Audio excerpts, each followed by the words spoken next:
Okay, so we're just going to move forward. I do want to introduce this panel, and in particular our next speaker, and give him the opportunity to talk. We're going to keep things running very similarly in this session as in the previous one. We'll have a keynote speaker followed by 3 presenters talking for about 10 minutes each, and we're going to reserve about 20 to 30 minutes at the end of the session for a panel discussion and for Q&A, both among ourselves and with the audience. I should introduce myself as well as we're taking seats. I'm John Levy, the chair of the Department of Environmental Health here at BU School of Public Health. And I want to jump right into introducing the keynote speaker for this second section. Again, I'm not going to read people's bios for sake of time. You have all that information, but I do want to note our first speaker, David Miller, has had a very interesting career and will have a lot of different things to say. He's the former mayor of the city of Toronto. He was also the CEO of the WWF, World Wildlife Foundation, and currently works at the C40, trying to get cities working on climate change to come together and bring a lot of information forward. So, David Miller, please come share your experiences.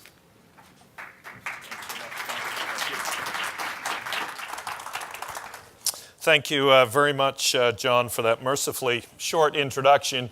You could have said the next person in the Gina McCarthy comedy tour is, thank God I got at least one laugh, because she's a force and a power, holy cow. So I'm going to speak about different forces and powers, which is city leadership globally about climate. I'm going to try and connect that to public health, and then I'm going to speak a little bit about how this all works in a particular city. And I picked Toronto because that's where I'm from and that's where I know best. But it shows how some of the streams of these actions and planning and leadership come together. I guess the other thing I have to say to preface, there was a lot of discussion of basketball from Austin this morning. I'm from Canada. Our sport is ice hockey, yes. And I had the terrible, onerous history when I was mayor of Toronto of being a Boston Bruins fan. And I'm really sort of disappointed the Bruins won last night, because when I go home tonight, my neighbor is not going to speak to me. The last time the Bruins beat the Leafs, I made the mistake of walking out to my front porch wearing a Bruins jersey, and he literally crossed the street and did not talk to me for a month. And this is one of my best friends. So there are burdens of leadership, but I won't bore you with those. So C40 is a coalition of the world's leading cities, specifically brought together to work on climate change. Founded in 2005 by former London Mayor Ken Livingstone. His insight was, if you have the major cities of the world, they can capture, those mayors have the attention of the national media in their countries. And national governments were doing nothing about climate change by having the major mayors in the world speaking up collectively with the same kind of voice around the world. You could make change at scale. I became chair in 2008, and our insight at that time was, in addition to our voice, the actions that cities were taking on climate were really significant. So in addition to speaking up, we could make our voice more powerful because it was based in real action. And secondly, those actions, when aggregated globally, could make a very real difference. And that's still the philosophy of the C40. Mayor Michael Bloomberg was the chair after me, and what he did was set it up as a not-for-profit charity. We now have over 100 staff around the world who are working with 92 leading cities, including Boston, on these issues. It's just a graph to show you the cities. I guess you can't really see the world, can you? Or can you? Sometimes this comes out better than others. Just give you a sense of where they are. One really important thing to know about C40 cities, by design, we're half in the developed world and half in the developing. And it's really interesting. Sometimes we think in the developed world that we're going there to teach them everything. It's not the case at all. We learn just as much from the developing world as they learn from us. And in fact, it's the same nature of challenges that they're facing. So why cities? Well, another speaker highlighted this a little bit, but there's some important things.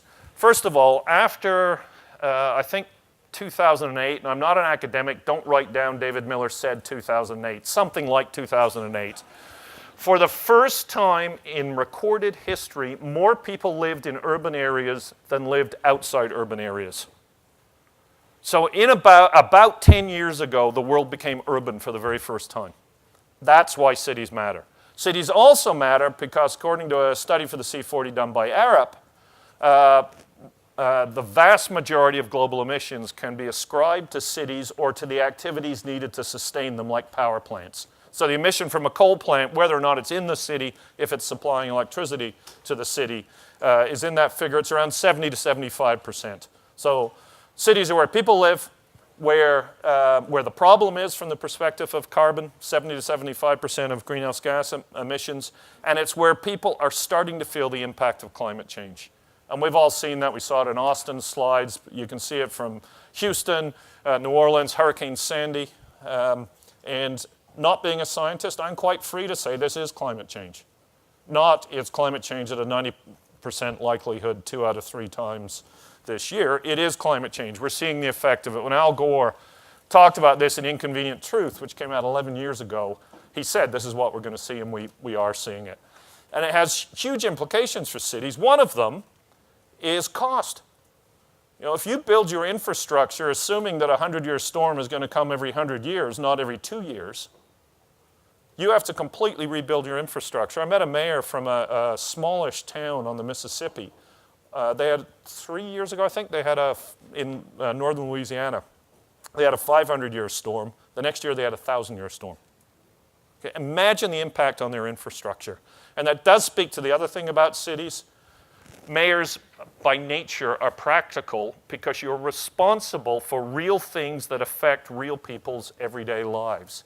And that means when you respond to climate change, you're affecting real people's everyday lives, and you're used to doing it, and you're used to listening to people because that's part of your job as well. There are institutional structures that require you to work with people. So this is Toronto. Isn't that beautiful? You know, it's beautiful. And they are going to have a good hockey team soon. So this was a storm that happened in Toronto. In my second term as mayor, 4 years, we had 3 storms, each one of which should have only happened every 50 years, hundreds of millions of dollars of damages. It's going to cost us $1 billion to change infrastructure and green infrastructure. We weren't just replacing concrete, we were greening infrastructure. Give you some sense of what $1 billion means? Toronto collected in 2010 just over $3 billion in taxes, and $1 billion had to go to fixing infrastructure. Massive challenge, and that's why mayors are on this. It's not just because they understand that morally and ethically we have to address climate. It's because they have to. They don't have a choice. So the C40 has done some work, and we know that global emissions need to peak by 2020. So we have this process called Deadline 2020, where our cities have agreed that they will be required to have a plan that by 2020 that goes to carbon neutral by 2050. Those of you from Boston should be very proud. Boston has already got such a plan. So does New York City.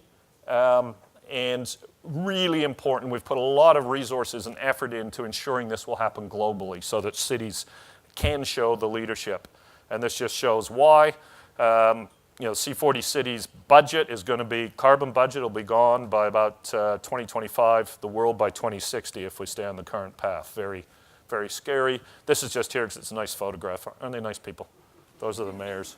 Very powerful, terrific mayors. So I'm an optimist on climate. And I'm an optimist because not only do we know where the emissions are, we know what to do about them.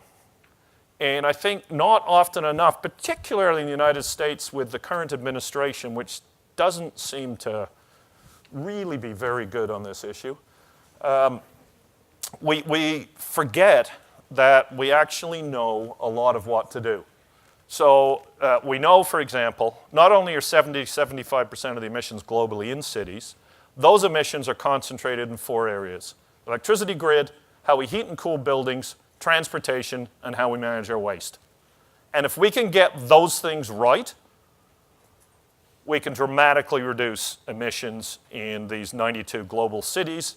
And by demonstrating that it's possible, help spread that knowledge at scale around the world so the world can avoid dangerous climate change. And the great thing about most of those things is in order to do them, you need to do the kinds of things that make cities a far better place to live anyway, which is really a mayor's role, is making a city successful for the 21st century or the next 20 years or next 50 years, however you phrase it. So what do you need to do? Decarbonize the electricity grid. Not always within the city's responsibility. It is in many cities. Austin, for example, is doing great things. Austin, Texas. Now, its slogan in Austin, anybody know its bumper sticker slogan? Yeah, keep it weird. Austin, keep it weird. That would not be Toronto's slogan, by the way. And so, they've got some leeway, but they own their own utility. Really, really interesting program, dramatic progress. Los Angeles owns their own utility. Seattle as well. They're all, Seattle's basically decarbonized grid already. Los Angeles is well on the way. Even in cities, though, like Boston that don't control the grid, there are things cities can do through power purchase agreements and other kinds of leadership to help the grid decarbonize. Very significant. Second thing is about buildings. Cities often control new buildings. There's lots of great work being done about new buildings. Old buildings, very interesting. But that's where, and it's not really kind of sexy. You can stand up at a podium like this and talk about electric cars or autonomous vehicles or building mass transit or, new green buildings or solar or wind or geothermal. How we heat and cool old buildings is going to decide whether most cities are able to meet their carbon reduction targets. That's the fact. Boston, it's 70% of the emissions. Toronto, it's 60. New York's 80, because Manhattan's so transit-oriented and walking-oriented, and relatively fewer people drive cars. So how we optimize energy use in buildings and how we do energy retrofits, really critical, very important. Minimizing energy consumption of existing buildings. Interesting models under Mayor Bloomberg, New York, on commercial buildings, made people post the energy consumption. And tenants all of a sudden said, hey, why am I paying for all this waste? I want you, landlord, to do better. And there started to be quite significant change, at least among the more sophisticated buildings which host the most sophisticated tenants in New York. Tokyo had a different approach. There's a debate over cap and trade or a price on carbon, or in the federal administration here, a debate on how we do nothing. Tokyo did a cap and trade program, and it was really interesting. For cultural reasons, nobody wanted to be a building that sought a permit to pollute. So they all came within the cap without having any trading. Really interesting. Shenzhen in China has got a cap and trade system as well. Dramatic reduction in emissions and an increase in economic productivity from the companies in those buildings. Mobility, very critical. I mentioned that. Lots of interesting things happen. In Copenhagen, it's a bit of a poster child for this, but Copenhagen, they now have traffic jams in the morning and bicycles regularly. And the modal split for bikes is amazing. Electric cars are going to be part of the solution, particularly in cities that are built suburban-built form. One of the things C40 is working on is trying to help our cities densify, which has all sorts of benefits. It has public health benefits, all sorts of benefits, and it has climate benefits. But there are cities like Houston that's a C40 member. Houston does not have a zoning plan. It's going to have a climate change plan. Might be its first plan ever. And in those kinds of, that sounds funny, but I mean, it's a joke. It's like Houston doesn't have, they don't have plans. Things just happen. You could build a residential tower beside a slaughterhouse. It's, which would be unusual in Toronto, at least, and elsewhere.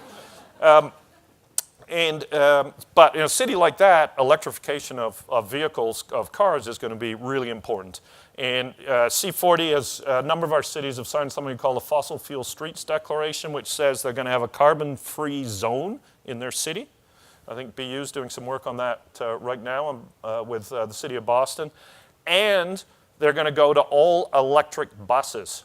And this has been pushed by LA, and it's an interesting example of why city networks matter, because LA came to a C40 event about electric buses, and it already had its tender out for, I think, hybrids, but it's some diesel-based bus. And the staff went back to LA, and they canceled the tender for the hybrids, and they're going to buy all electric, And they've spread that knowledge, and it looks like California is going to make it mandatory for the state.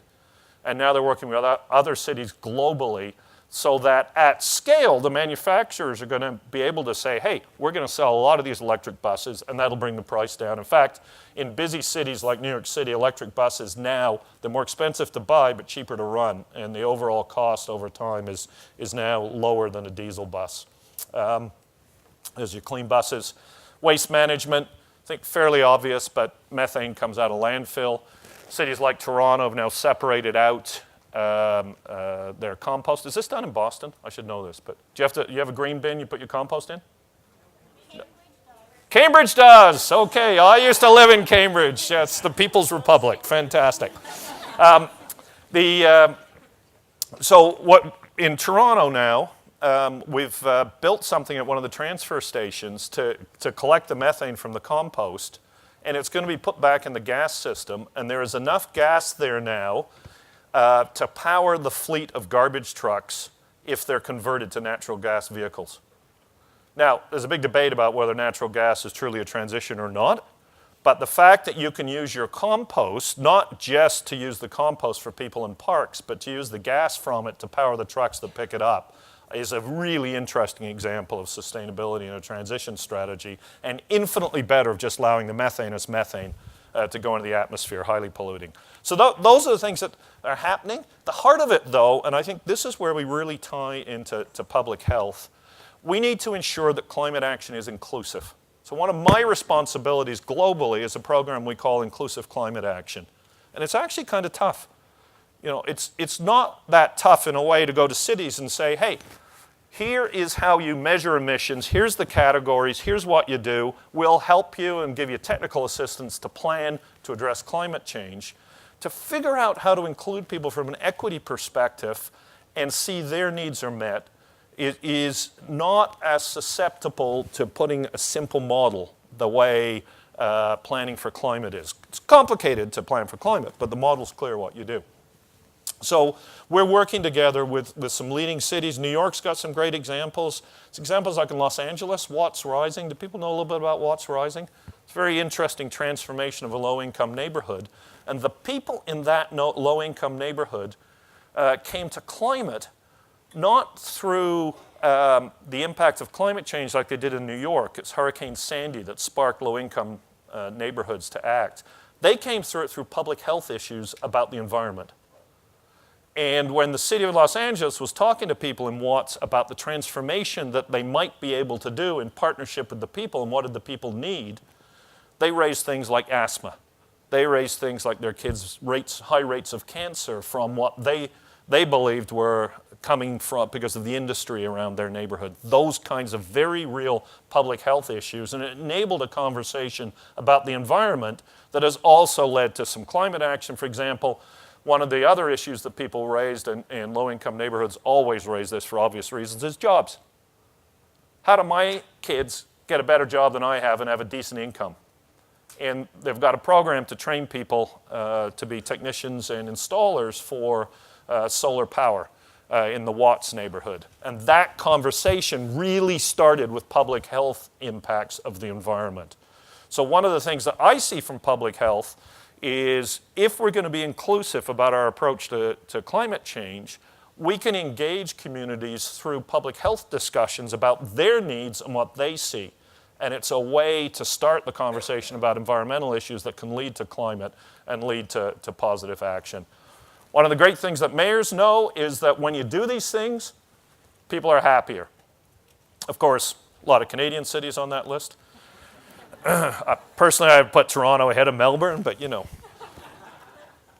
But it does show that cities that are taking action, people are happier. So how does this work? And I've just got a couple of minutes left. I'll try to put it together. How does this really work in practice? Well, you have a plan.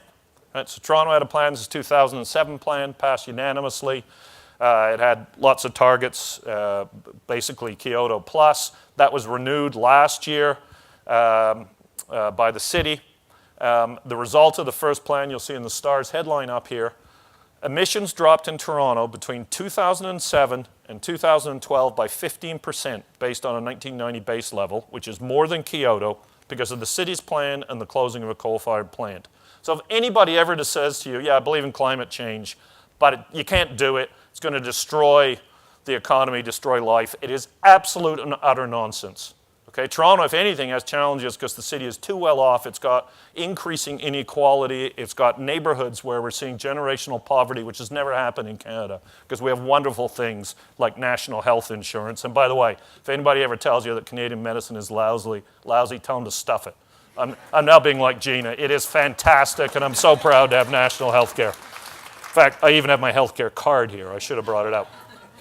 But the plan included lots of actions. The only one I'll highlight here in the interest of time is Live Green Toronto, which was a plan to engage people where they lived. And Boston's doing some similar work. We hired people to go out in low-income communities, and we had grants available to help them address climate issues. And people did all sorts of neat things like community solar, urban gardens, urban farms, those kinds of things. Final point I want to make is about transportation.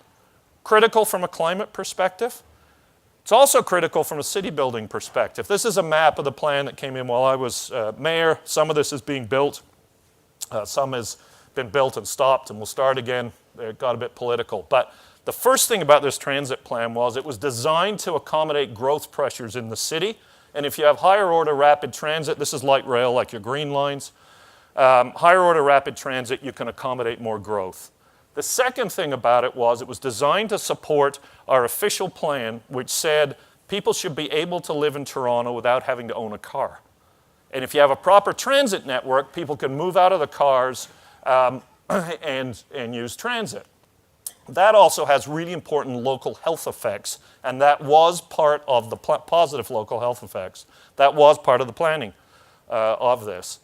Also has climate effects, of course, as we lower emissions from transportation. But the final thing about transit is it's actually a social equity and inclusion issue.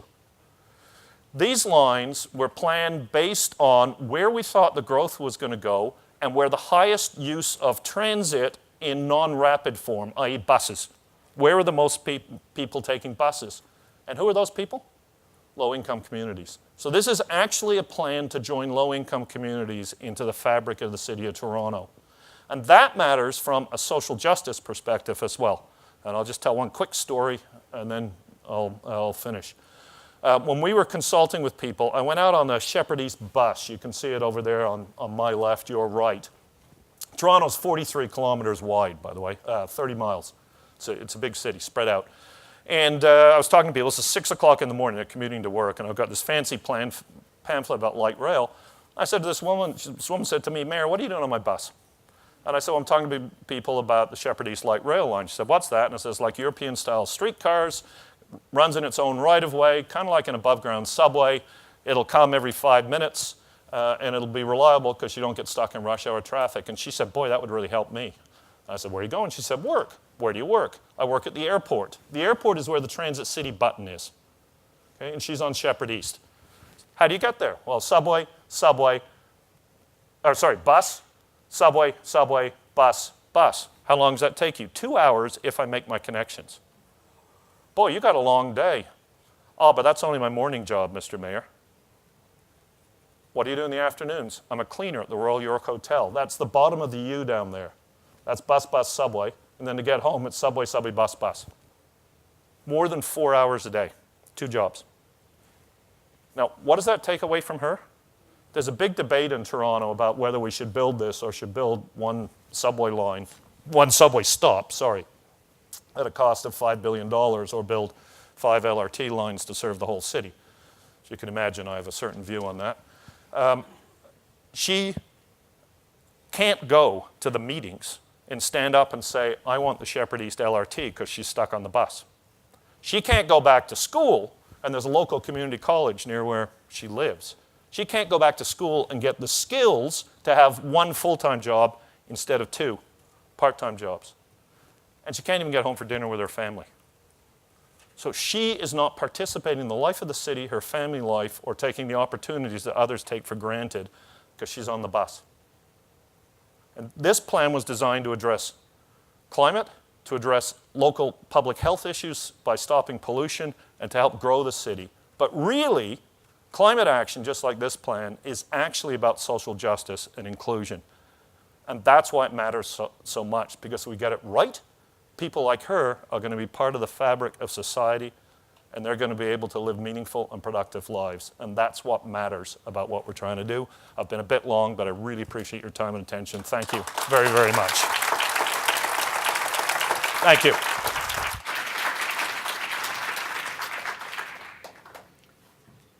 All right, well, thank you, and thank you, David, for laying out a really compelling vision and kicking this panel off quite well. So we now have 3 speakers who will each take about 10 minutes to deliver their views from perspectives on communications, from journalism, from public health, and then we'll bring the full panel up for a set of questions and conversation. Our first panelist is Stacie Paxton Cobos. She is the Senior Vice President for Communications and Marketing at the Climate Reality Project. Stacie. Hello. Can everybody hear me okay? Great. As mentioned, I'm with the Climate Reality Project, which is Al Gore's climate change organization dedicated to creating public support to solve the climate crisis. And cities right now are at the forefront of this. So I'm really excited to be here today, especially what's been going on in our current administration. The focus really has gone to states and cities to take action. Let me see. So I'd just like to start really quickly by thinking about some facts here. 97% of scientists agree that climate change is happening and it's human-caused. 64% of Americans believe it's human-caused. The world, except for the US, is supporting the Paris Agreement, taking action. And Mother Nature is reminding us every single day, right? And you're all here, you care about this, so you know all of these things. So why isn't it something happening? And I come from this from a communications perspective, and so that's really the lens I look at it from. And first of all, it's complicated. The science here is not always as easy to explain as some other issues we face. So that's a communications challenge. It's polarized. It shouldn't be, but there is a major divide right now in our country about this issue, whether it's happening, it's human-caused, if it really matters. We've talked a lot about this. It feels very abstract and in the future, and it doesn't always feel like it applies to people. And when people are dealing with health issues and money issues and all the everyday things that people deal with, it's sometimes hard for people to understand how it really does apply to them. And it's overwhelming. So say you do believe about it. We talked about the need for solutions and hope. It is essential that people really feel that we can do something about this, because otherwise people want to bury their heads in the sand. So how do we address that? And how do cities address that? Well, first, yes, it's complicated, but it really doesn't have to be. Good communications always has simple, clear messages. And talking about the issue in a way that people can understand it is really key to making a difference on this issue. I'm a big believer in storytelling, and there's been some great examples. David just shared the story of the woman and the time she's spending on the bus. That really resonated with me, and I think people can really understand why this is important, because you're seeing it through the lens of a person's perspective. And we need to keep repeating this over and over again. One of the journalists mentioned that she couldn't get a story published because it had been told before. Well, not everybody heard that story, right? Somebody missed it on NPR that morning or isn't listening to NPR. We need to find ways to repeat this again and again so we get this message across. This is a graphic we did at the Climate Reality Project some time ago, and it says 97% of engineers agree the bridge ahead will collapse. 3% say not to worry. Raise your hands if you're crossing that bridge. I am not crossing that bridge. So we listen to experts on almost everything. If 97% of doctors told you that there was a problem, you'd listen. But for some reason, this issue has become so polarized that something like that isn't resonating. So we really need to find ways to communicate in everyday objects like a bridge that really puts it together for people. So let's address that it's polarized. So Gallup just came up with the poll the last couple of weeks that's saying that 91% of Democrats worry a great deal or a fair amount about global warming. 67% of Republicans worry only a little. 82% of Democrats think global warming has already begun, and only 34% of Republicans agree. 57% of Republicans think it will not happen in their lifetime or will never happen, 32%. So there's a huge divide in our country, and we really need to find ways to be talking about this issue in a way that isn't polarizing. And that's where I think public health in cities really come in, because public health is a universal issue. We all care about our family's health, the children around us, and we are, I think, more in tune with our cities and thinking about it less through a polarized or a political lens when we're in those conversations. So we need to find common ground to address that polarization. And I think the way we do that is really knowing our audience. Who are we talking to? And finding shared values and ways to connect on issues that matter to all of us. And public health is really one of those main issues that you can really talk to people about. You also need to use trusted sources. And I may not be the right person to talk to somebody that is not ready to change their mind on an issue. Maybe I'm seen from a particular lens, but maybe somebody in the faith community, the church or the synagogue that somebody attends. We really need to be looking for trusted sources. The other issue, as has been discussed, is that climate crisis feels very abstract. And in the future. So we really need to focus on people, and there's been a lot of discussion about that today, which I'm happy about.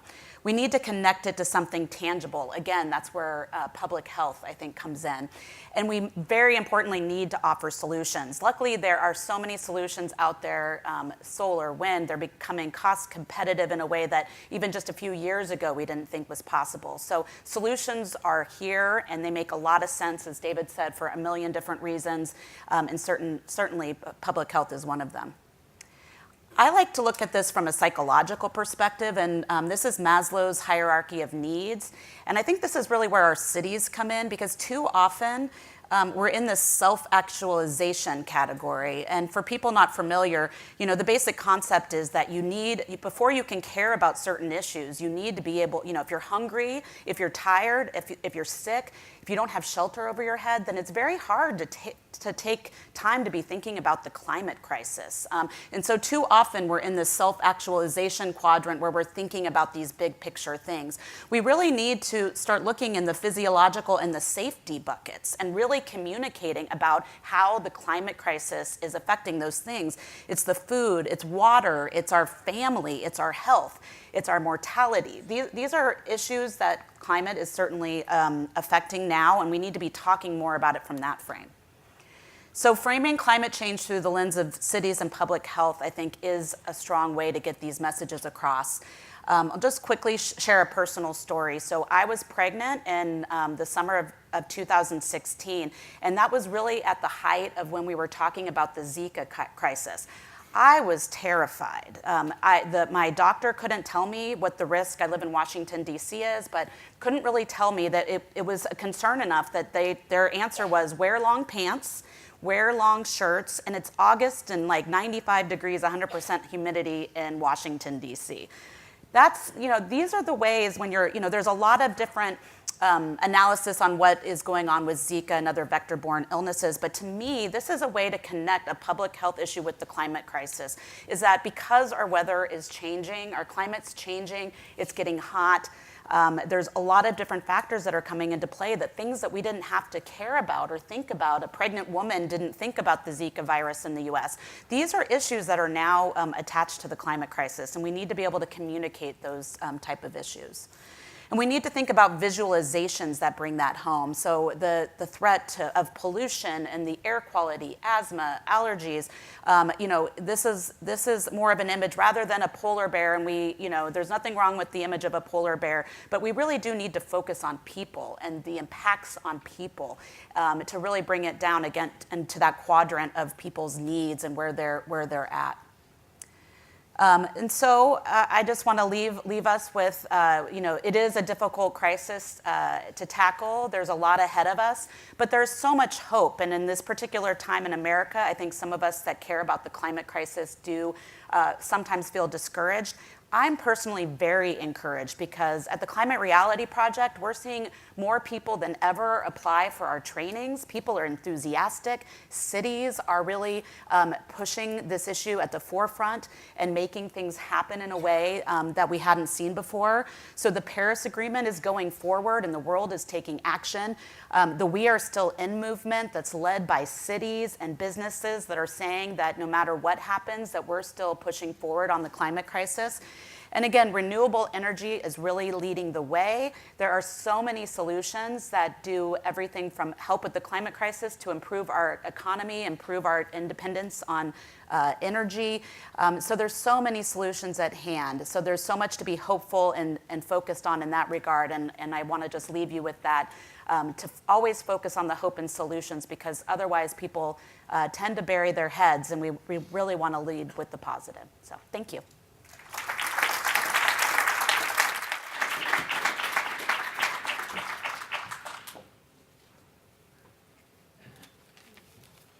Great.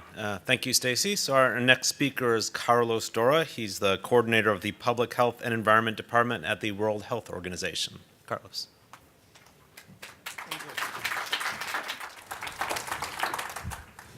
Thank you for the invitation. Great pleasure to be here. First time was a couple of, how does it work? Yeah. I will give you some reflection and some on what we've been doing in WHO as a global public health agency to help countries who need most and cities which need most, which are in low and middle income countries, to respond to the issues of climate change and health, and pollution and health. Starting from the perspective, we've been working for many years on housing and health, energy and health, transport and health. So we have a lot of knowledge that's being shown here. There's a lot of the solutions are there. I mean, the examples from C40, but also from elsewhere. How is it that that information can make sense at the local level and can help change? And we're experimenting this in a couple of low and middle income countries. One is Accra in Ghana. The other is Kathmandu in Nepal. And I'll tell you a bit about that. So in the context of Accra, for example, I mean, it's the same kinds of issues that Toronto has. Is how you manage your waste. There's a bit more household energy issue because people are still using burning wood or coal or charcoal to cook and heat their houses, as it happens in India and as it happens in China today. So there are some differences you have to react to that. But I think that one of the things that we are motivated to do is that a lot of the population growth worldwide is going to be in developing countries and in slums. And this is the urban population, some estimates for the years to come. So we do think that it's quite important and essential that we do have solutions that fit those cities, that are not as wealthy or as illustrated perhaps or as privileged as some of the C40 cities with the leading cities are. So what are the solutions and how is it that we can bridge that gap, which is also an equity gap? So we started by analyzing what were C40, ICLEI, Healthy Cities, and other people doing, and reflecting on that, and seeing how is it. And there was a few gaps, and that's where we thought we would focus to be able to engage with those cities and help them in that. So partly is this, the whole story of co-benefits was not in the debates there. Health workers overall don't have anything to say about these issues, about pollution, about climate change. They're not equipped. Well, I talk to GPs, I talk to nurses at the primary health care level, public health people. It's not part of their radar. They don't have a standard operating procedure or a piece of information that allows them to provide an advice, as simple as, try to avoid your dirty fuels. Well, see if you can use gas. There's individual level recommendations that are possible for, and that would be reasonable for public health people or healthcare people to provide, which they're unable to do because there's no such information there. So mapping out the fact that there's many people who think systems and who write about it But then how do you translate that in the local level? So we also came across the issue that air pollution, which is very closely, to a great extent related to climate pollutants in terms of the sources. There's a very major gap in terms of the global public health response to air pollution. Not in the US, not in Europe, but in developing countries. China has been moving, but many other countries have not yet reacted. And this is a very big burden, as we were being told before. Also, there's the fact that this can be documented to clot your blood system, your vessels. It's very similar to other factors that create strokes and heart disease. That is visible, and you can see it in your lungs.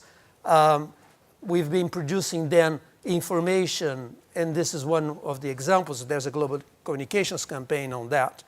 In terms of making that kind of information available, we've made an extra effort to put maps which are interactive with people can see where is pollution and where is it not. So we're focusing on pollution as an entry point for people that is we can see, and we can measure, we can track and document. We have a global database of air pollution in cities, over 3,000 cities, and we're tracking in time to see which ones are getting worse.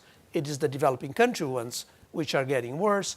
So the fact that we have those indicators is also part of the SDG indicators, allows us to talk about what's being done and what's happening in those cities in a way which is quite pragmatic.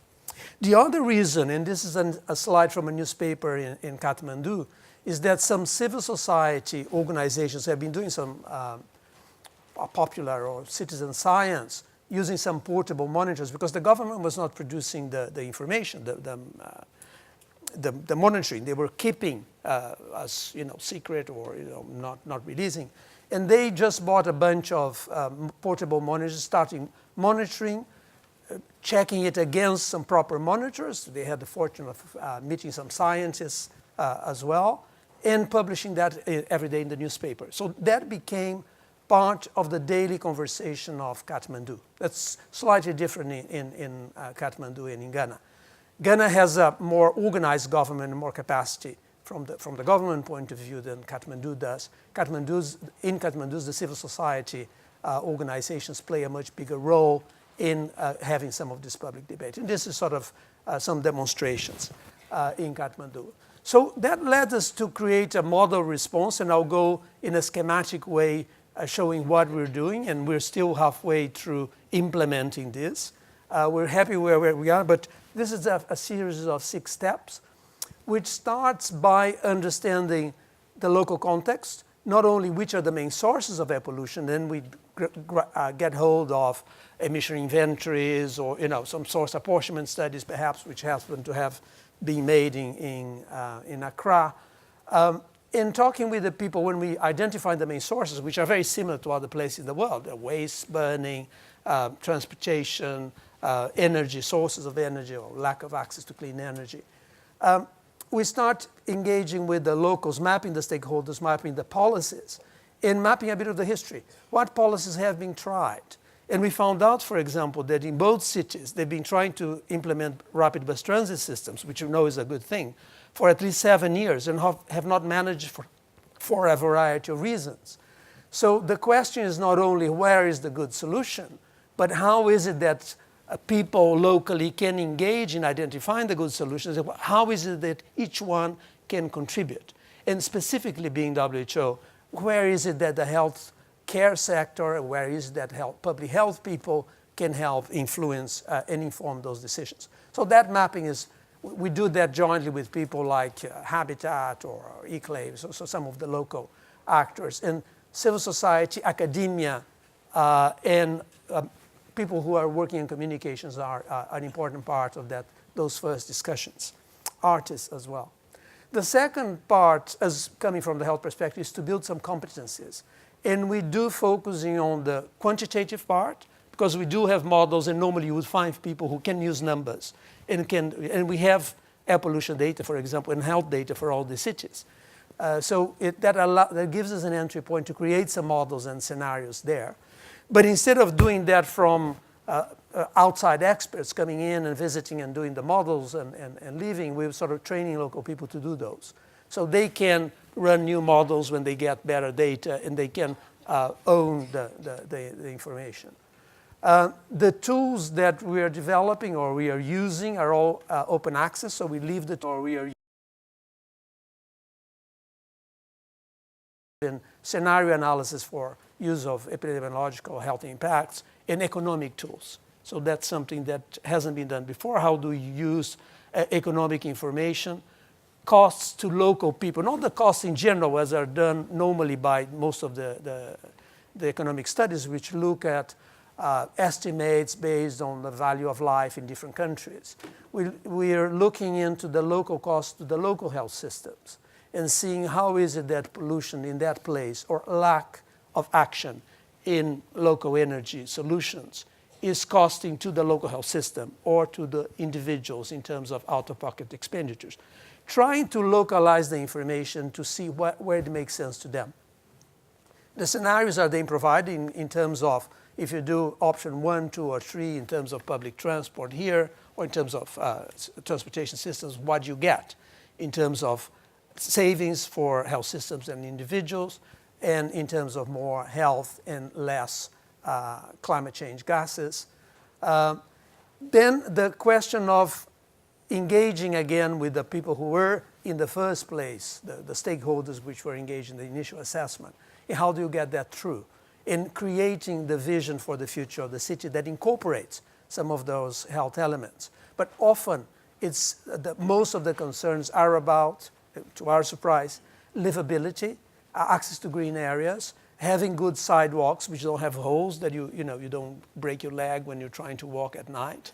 So a lot of it is to do with quality of life in cities. So making the link and putting the savings for health and the health benefits as part of that context. And basically, after that is creating a system, and it's still in the plans, it hasn't been done, which maps where the policy is moving in terms of those sectors. Has there been change in the policy in terms of the decision making, in terms of the implementation? What has happened in terms of pollution levels, and what is happening in terms of health outcomes? So trying to make a tracking system that provides a vision of are the policies changing, does it make any difference for air quality, is it having any outcomes in terms of health? I should say also that we're not only looking at the health outcomes of air pollution, all the co-benefits like injury prevention from sustainable transport or burns prevention from using better fuels in the home are part of the story. So we're still halfway through implementation. We're hopeful in the way that we find lots of enthusiasm and lots of people who grab those ideas. And we think the right thing is to focus on these issues of us being raised by many of the speakers here. The equity issues, and this is global equity, in terms of where the people suffering more, where they haven't yet starting to provide or to get the responses, and looking at quite squarely on putting the public health benefits of the solutions that would work or could work and mapping out in that specific location. India is very different from China in terms of sources and in terms of solutions. Each of the countries that we're working here has a very specific circumstances, even if some of the solutions and the sources of pollution, both of climate and air pollutions, are similar, have the same kind of solutions. The implementation that you have to do is very different. The kinds of debates that you would have in Nepal are the pollution is all from dust. This is all resuspended dust, this is all construction, it's all coming from the Indus Valley, the wind, which doesn't have, in Kathmandu would be a different thing. So we have to be equipped to look at the science and the evidence to contribute to those debates at the local level. So there are some general frames that can be used, but the ability to equip the locals to investigate and to clarify what the real issues are and to contribute to the debates locally is quite different. Thank you for the opportunity to be here.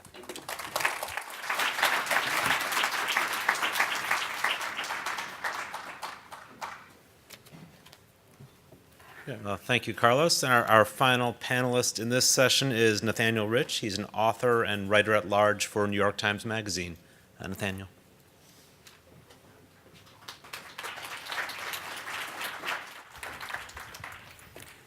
Thank you, and thank you, Dean Galea and John Sawyer from the Pulitzer Center for inviting me here. I've already learned a lot today. Imagine if we knew what we knew today about climate change, but could magically subtract the political toxicity and corporate agitprop. What might we be able to accomplish? You'd think we'd be able to solve this thing. You'd think that reasonable minds acting in good faith after a thorough consideration of the science and a candid appraisal of the social, economic, ecological, and moral ramifications of planetary asphyxiation might agree on a course of action. And yet we were in exactly this position for about a decade, the decade beginning in the year 1979. By 1979, the basic scientific picture was well established and accepted by those at the highest levels of the federal government and industry, and attention turned from diagnosis of the problem to a refinement of the predicted consequences. Global warming was not a partisan issue. Many Republicans, including some in the executive branch, argued in favor of taking action. Malcolm Forbes Baldwin, a Nixon appointee on the President's Council on Environmental Quality, articulated the conservative case for climate policy in a speech delivered at a gathering of industry executives shortly after Reagan's inauguration, titled A Conservative's Program for the Environment. He argued that protecting the natural world was good sense and good business.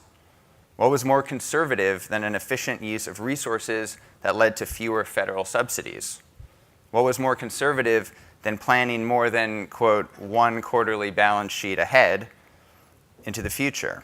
There could be no more important or conservative concern, said Baldwin, than the protection of the globe itself. This line of thinking held throughout the 1980s. George Bush, during his presidential campaign, promised that he would solve climate change. Those who think we're powerless to do anything about the greenhouse effect, he said while standing in Boston Harbor, are forgetting about the White House effect. He positioned himself to the left of Michael Dukakis on this issue. A year into his term, his Secretary of State, James Baker, this is a quote from Coal Week, trade journal, said, "We can probably not afford to wait until all of the uncertainties about global climate change have been resolved before we do act," he said.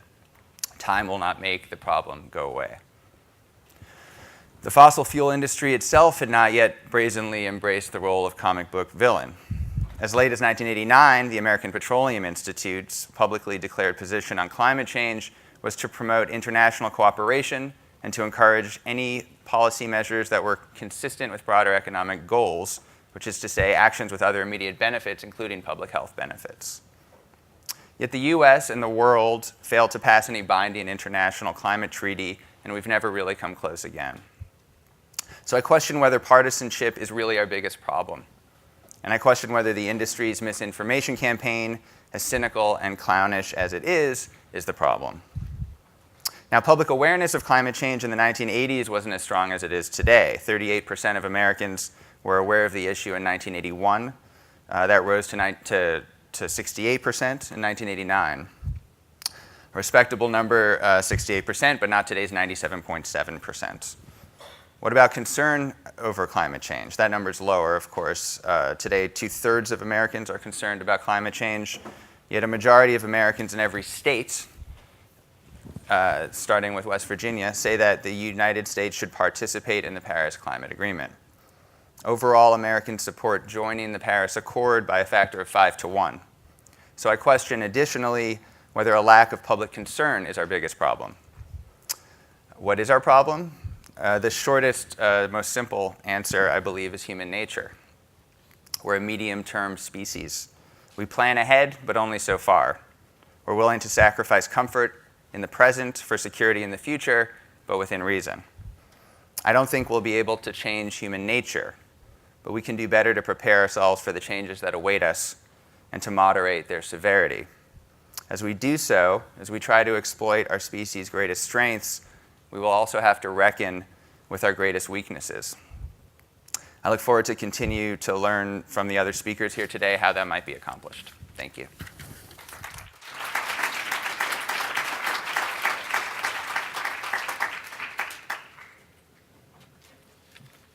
All right, thank you. So I'd like to invite all of the panelists to come up, and we have a lot of time now for conversation.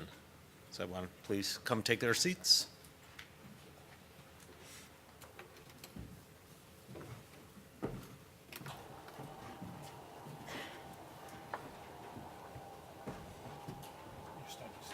Yeah, I'll stand, thanks.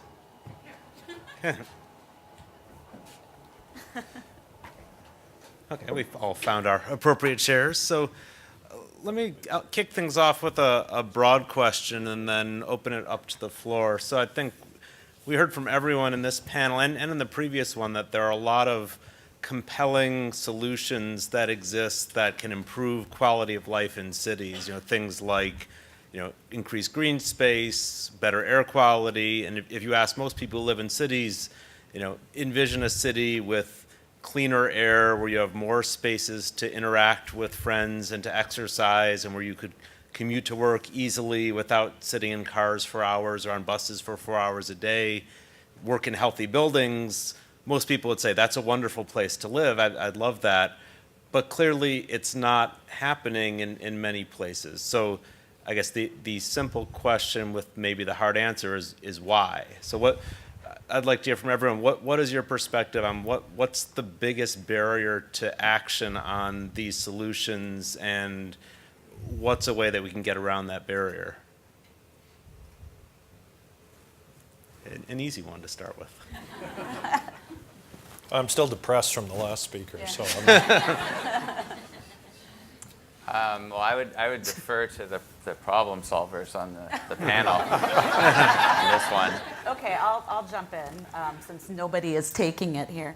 I guess I'd say two things. And when we've talked a lot about the issue of it feeling abstract and very hard to imagine. And I just truly believe that when we're looking at all of the issues that we have going on in people's lives today, it's very hard to get people to focus on this. It's so important, yet it's so distant. And I do think that's a barrier to what Nathaniel said, is we're planning, but not that far in the future. So it's really hard for us to do that. But in terms of the solutions, there are so many solutions available.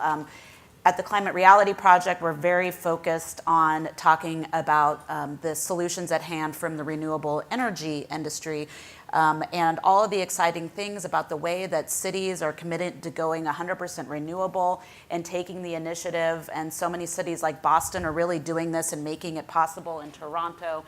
And I think David nicely made the case that a city can invest in this type of infrastructure and clean energy and continue to do all of the things that make a city a wonderful place to live.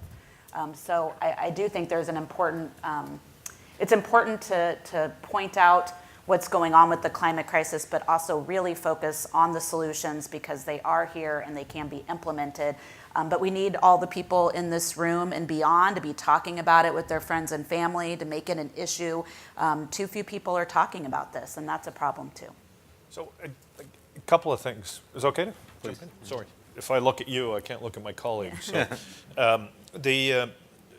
and some cities are perhaps anomalous, or perhaps it's the norm. And if we look at Boston, Toronto, New York, Seattle, Los Angeles, Portland, Chicago, I mean, they've all got really aggressive climate plans, and they're actually doing the actions. In Toronto's case, our climate plan passed council unanimously.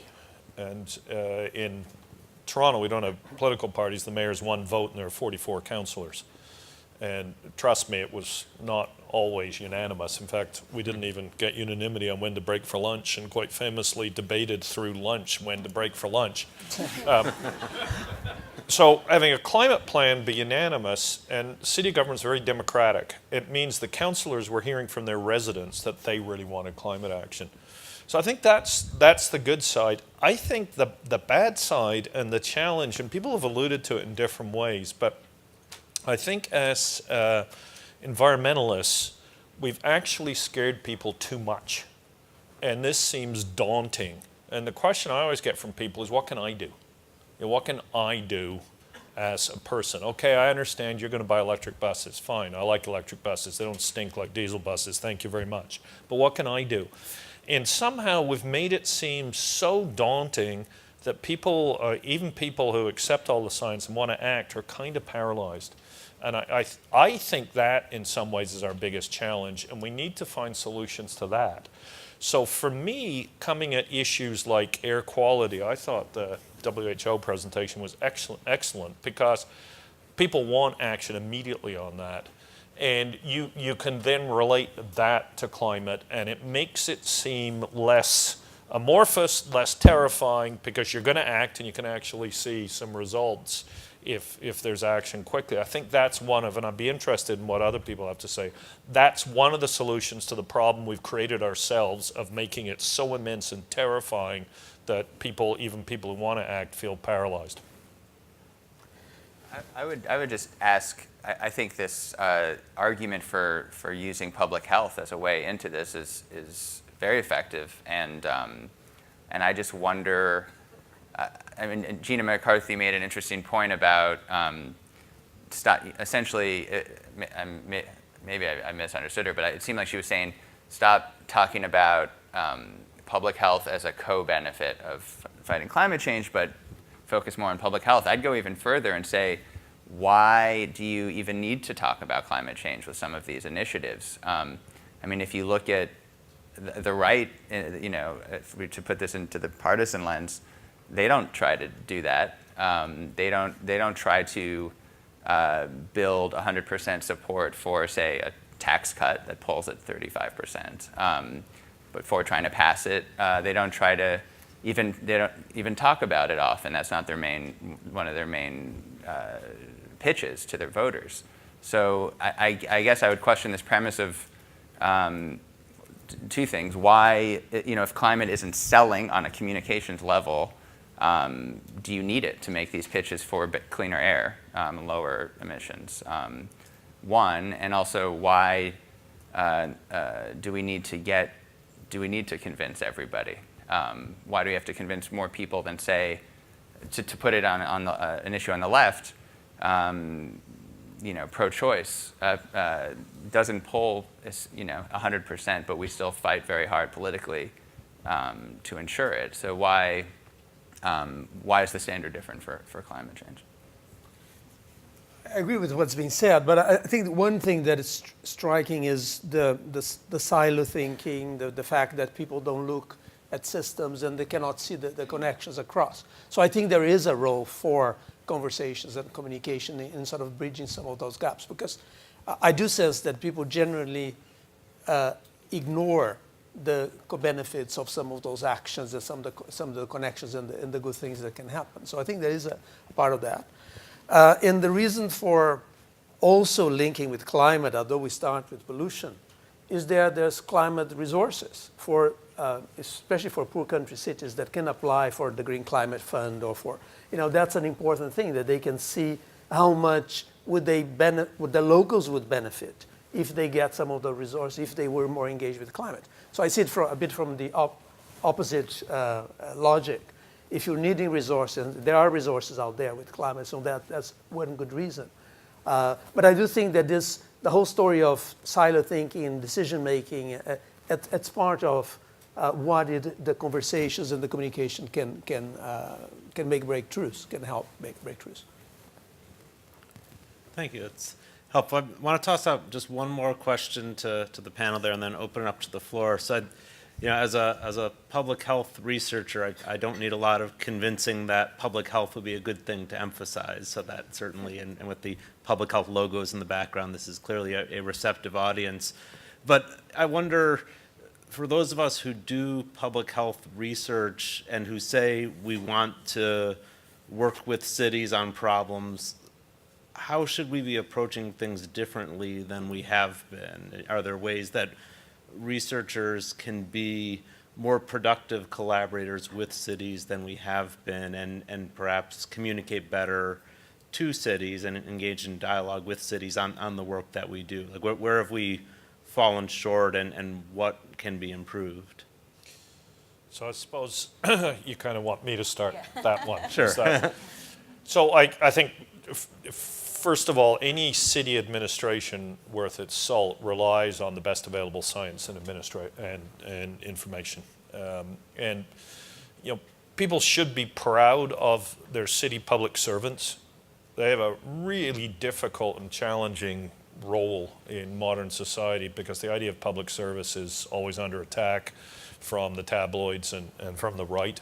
And it's remarkable that anybody who has career ambitions is still prepared to go into public service. The beautiful gift is incredibly fantastic people go into public service.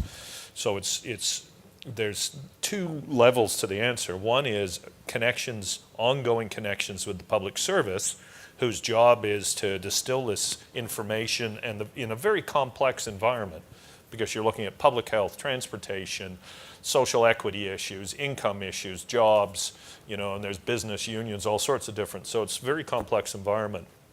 So I think those working partnerships, and there's at least one between BU and the City of Boston on these issues, I think are really important. But there's also a second level, which is dealing with the elected officials. And I won't put it as charismatically as Gina did, but it's not helpful to a mayor who is trying to mobilize a city administration to have effective action on climate change to come in and say, well, we're not really certain on this. We need more research. How long is that research going to take? 7 years. It's just, okay, fine. I'm going to go what I think then, and I'm going to guess. And there needs to be some way. I think there are good historic paths of how research institutions, our great research institutions like BU, can work with the public service. But there needs to be some thought given to the needs of elected officials who need some clarity, who need some, God, I've forgotten what they call it in the communications perspective, but external validators. So when, if a politician stands up and says there's going to be flooding, the newspapers will say politician claims there'll be flooding. They do it all the time. I don't understand this. If a business person stands up and says there'll be flooding, there's going to be flooding. But if politician, it's claims. So you need the external validator to be saying there's going to be flooding. It's really important. But it's beyond that somehow. And we need the ability for the emerging research for researchers to take a view on it, even if it's not ready for publication, that can be communicated to the people in leadership positions so they can use that in their leadership of policies. And I don't think anybody's got that right. The first part, the partnership with the public service, good models. The second part, I don't think people have gotten quite right, and I think there needs to be a lot of thought to it because it really matters in the big picture. I'd like to build on that, David. I think public health professionals are some of the most trusted sources out there. People listen to public health professionals, and that's an essential ingredient of good communications, is having a trusted source. As you're referencing, politicians are not always the most trusted voices in communications. You're telling me. I'm sorry, David. But people tend to question, and so David's completely right that the validation from the trusted source, the person who's the expert on the issue, is really, really key. And I would just add on that we need to say things more plainly, more simple. I know that's hard because scientists know so much and they want to explain and they need to give the nuance. But that really confuses people, and it's not good for a soundbite on TV or in a newspaper. And so from a communications standpoint, we really need public health professionals, scientists, and there's some really good ones out there that can say things crisply, really get to the essence of what the message is, and focus on that. And maybe, if you can, let a little bit go of the perfection in terms of that extra point of a percentage or the extra explanation, because that's actually not what's going to convince people. We really need to simplify. Can I just pick up on that? I'm sorry to dominate the answer. Anybody here familiar with the research work of David Holchansky from the University of Toronto? Okay. Yes. Okay. One person. Two of us. He did some work on it's called poverty by postal code. So it's analysis of where there's concentrations of low income, and the United Way built on it with the City of Toronto to see how you overlay low income communities in Toronto with a lack of public services. And the city eventually made those neighborhoods a priority for investment. It was called Priority Neighborhoods. But David Helchanski, so it's all based on his academic work. And when he came out with it, when he released his report, he called it something like 3 cities. And talked about how we had 3 cities: the rich, the upper middle class, and the poor. And that's what was happening in our city. And demonstrated it with graphs and charts, but it was really clear and simple. And it was scientifically based, but he had taken the time to think through, hopefully with communications professionals, what's the real heart of this report? Well, this report is showing growing inequality in our city, and it's like we've got 3 separate cities who don't even know each other. And it was a brilliant communication strategy that allowed the media weigh into this report that was, probably the size of all these chairs put together in terms of the backup in 3 cities, 2 words. And so there are examples. I think that's an example of really effective scientific communication. And I'm just trying to build on what you were saying because it's so dead on. We need scientists to be able to communicate in a way that people hear and go, oh yes, I get it, what do I do? But I think that's the scientists and the public health action. And on the public health action, I think we've been quite slow. I'm talking globally, I don't know the United States that well. In terms of equipping the healthcare professionals, both in terms of healthcare and public health people, to engage with these issues. We've been very good at tobacco, at diet, at physical activity, but I think the level of training, capacity, etc., it's been dismal, at least in most of the world. And I think that's something which can be easily done. One thing is the science, and I think the science has done lots of good work. And I think I'm very enthused by the amount of modeling which is coming through, which really makes a synthesis of a number of these complex issues, which crest across different systems. So I think the modeling is quite useful and can be communicated in quite a simple way. But I think that what I see the gap is on the public health policy operations in the capacity of healthcare workers to engage with those issues. And it shouldn't be very difficult to do that. I think we just haven't focused there. That's one of the aspects where I think we could improve. I don't have much to add. I would just say that I'm hearing you all speak about this. I'm reminded of, I live in New Orleans, and and recently there's been a debate locally about a new power plant, a natural gas plant, that would be situated in a poor neighborhood that suffered environmental degradation after degradation.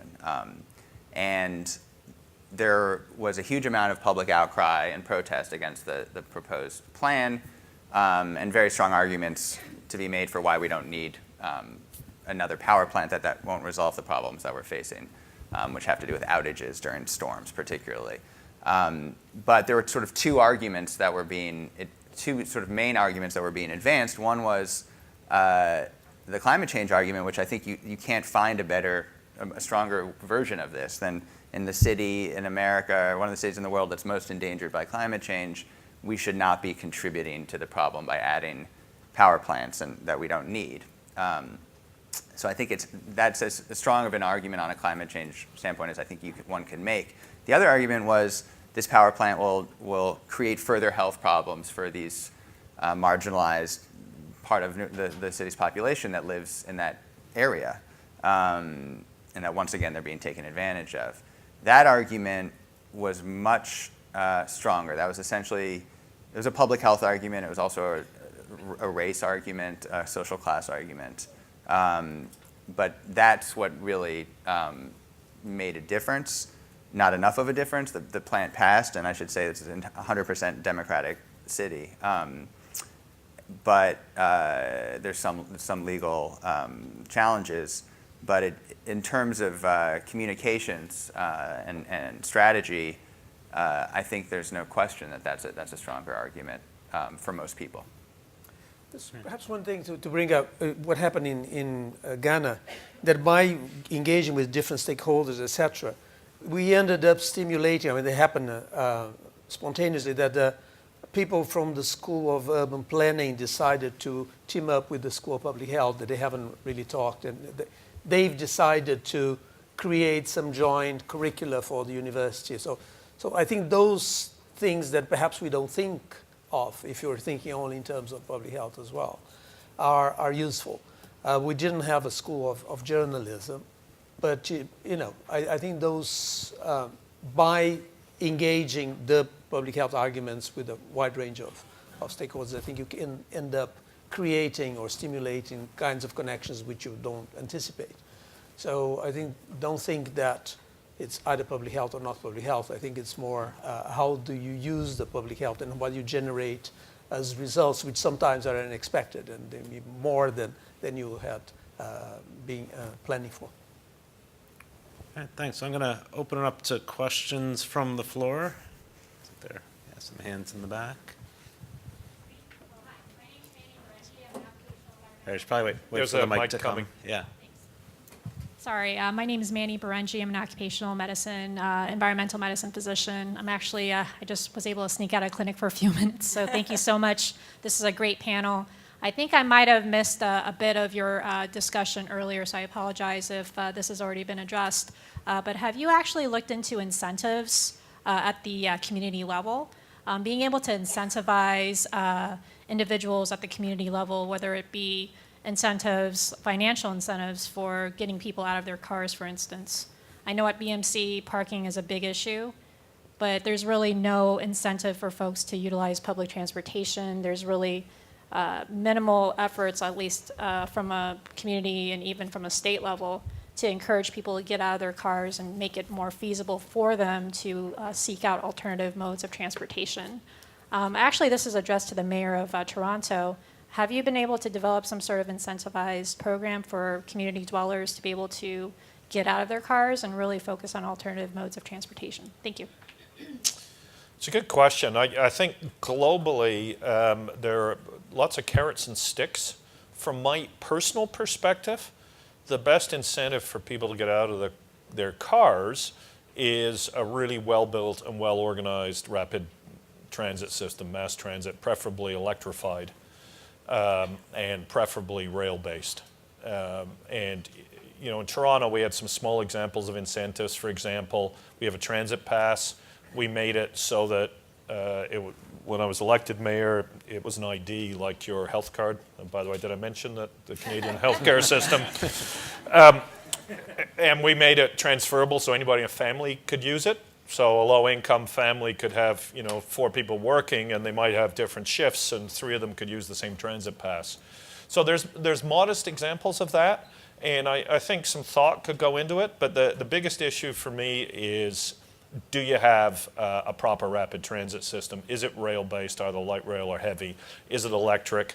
And correlated to that, of course, you have to have a city with a built form that can accommodate a transit system. Very hard to do that in Los Angeles or Houston and be effective because they're so spread out. And I wouldn't necessarily call that an incentive, but it gives people a reason. There are some modest examples of incentives that have worked. It's usually to do with lowering pricing, but all the studies I've seen say you provide better service that's more convenient. That's when people make the shift. Another hand in the back. Hi. Oh, no? Okay. Hi. My name's Carissa Cunningham. I'm a communications consultant for social justice nonprofits. And, I think the reason you try to persuade people is because in a democracy, or at least until recently, in order to advance or protect and defend your gains, you need at least, 51% of the people to care enough about what you're doing to make it a voting issue. And as a communications professional, I have a background in marriage equality, and there was a great deal of research on how to talk to people about it. The change in public opinion on that wasn't just generational or organic. It was the result of advocates changing the way that they talked about the issue. And I wonder if similarly there has been similar research done on how to talk to people about climate change. I'll try to take that really quickly. Ed, who I think you'll hear from after lunch, His organization's done great research. I think a big problem here is that we're not talking enough about it. There is some good research out there. A lot of it does talk about the fact that we need to offer solutions and hope, because when you don't, people just, if you don't have anything to do about it, people really feel like, well, why am I going to pay attention? But there has been a lot of research, including some recently that I think Ed will share, that not enough people are talking about the issue, and that's a real problem. So if people aren't talking about it, it gets to the issue of voting and making it a priority for people. It's just not on, on the list of the various topics that people are voting on. It's not high up there, even if a lot of people care about it. So that's, to me, the thing we need to focus on is getting more people talking about it, engaging in ways, using issues like health to make that connection about why it's happening now, what we can do about it, and really making it a conversation between peers and family members, because those are really the people trust, is the people that they know, that they live next to. And so getting that dialogue going, I think, is very important. Hi, I'm John Kingsdale from the School and Department of Health Policy and Management. I have a question for Ms. Cobos, and it's actually a good follow-up to the last one. It seems to me that if you're asking people to change their behavior and go up against corporate interests, you need something like 80 or 90% and strongly felt support. So I'm very interested in the other people, the folks who don't believe the 97% of scientists. You indicated they tend to be Republican. Who else are they? That's who I think we need to be talking to. Are they rural? Are they suburban? Are they fundamentalist Protestants? Are they, who are they in terms of tribal and other identities that we might be able to speak to? Well, it's a wide range of people, as the statistics are showing, that it does tend to be, there is a political divide that we really need to address, because clearly climate change should not be a political issue. It's happening everywhere in other parts of the world. It's not a partisan issue like it is in the US. I would slightly disagree, or at least from our communications perspective at the Climate Reality Project, we're not trying to convince the smaller group of people who are denying that it's happening. We're really trying to mobilize the people who are already with us to actually take action and show their elected officials that they care about this issue and that they want to do something about it. Because somebody like David, when he's sitting, in the mayor's seat, if there's 10 issues that his constituents care about and climate change isn't one of them, or addressing clean energy isn't one of them, it's very hard for an elected official to prioritize that. So really mobilizing that public support, I think, is critical. And we do have enough people on our side that I think if we get to that point of people taking action, that it makes a difference, that smaller group of people who are denying climate change is a little bit less significant. Can I add something to that?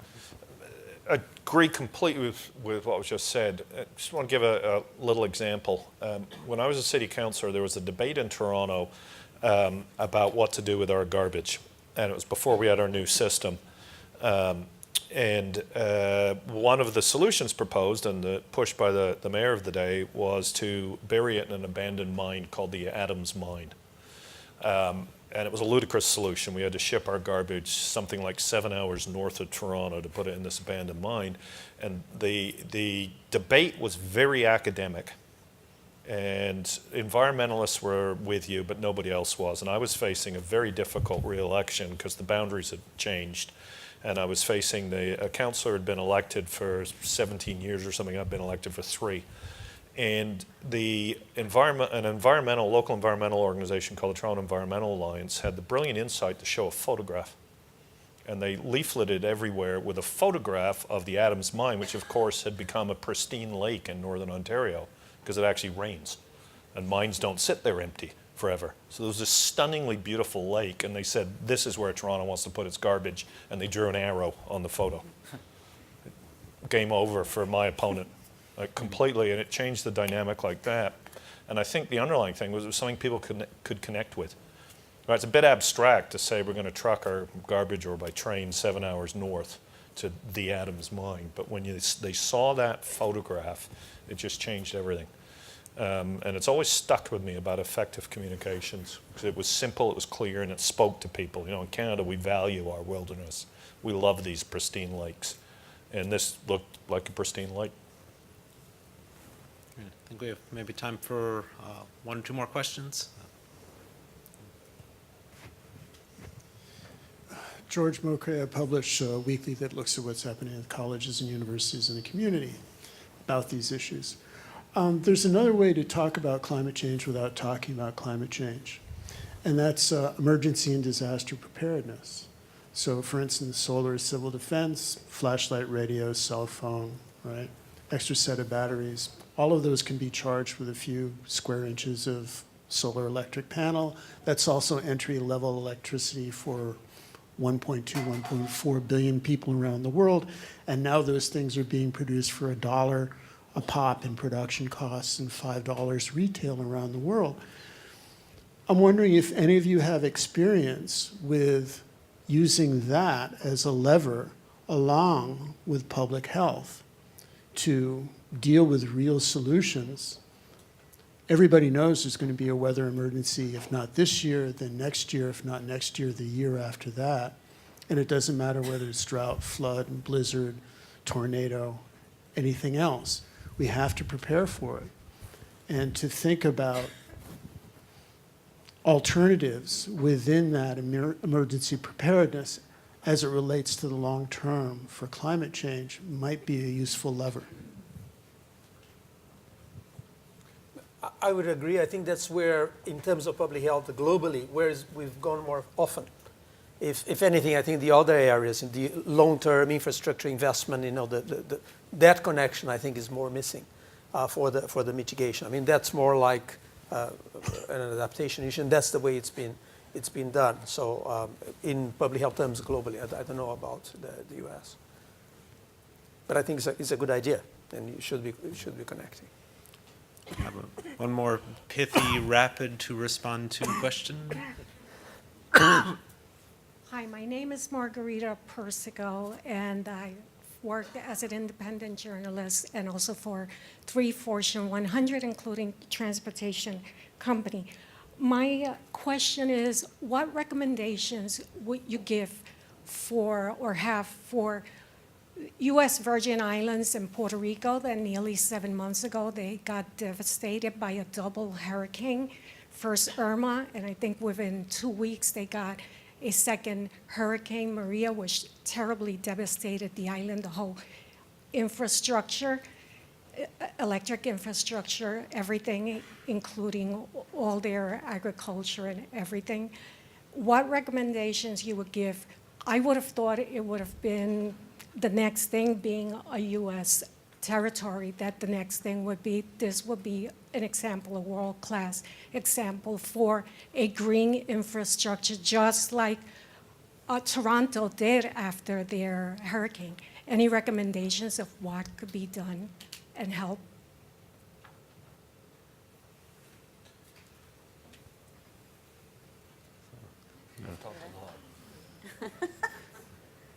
Well, I mean,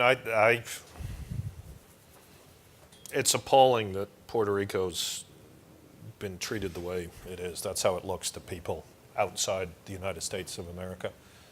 It looks like the government said, we're going to put money into these places where we get votes, and there are significant Caucasian communities, and we're not going to put into this place where we don't get votes, and it's Hispanic. That's how it looks from the outside. I think it's utterly despicable from where I sit.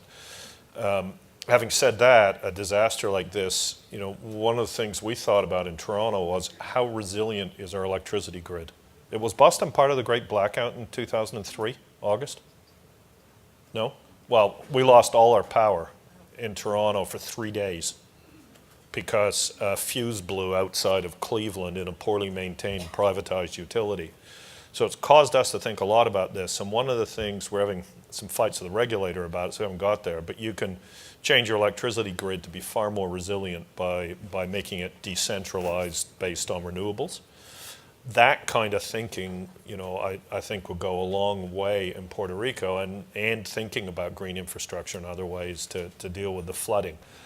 But, I mean, it's a tough question that really requires a detailed response from engineers who've been trained in ecological response and from electricity engineers. But you need some real resilience in the electricity grid as well as resilience from the rain. And you need a federal government that actually puts the money in that it's supposed to. And I don't think you have any of those things there at the moment. So those are a couple of thoughts. I don't know if they're helpful, but a couple. Thank you. I think we'll have to leave it there. I want to make sure we have plenty of time for lunch and for enriching side conversations, which are always key at this symposium. So I want to thank all of our panelists and our speakers, and we'll resume at 1 o'clock. That was really great and really interesting and well done.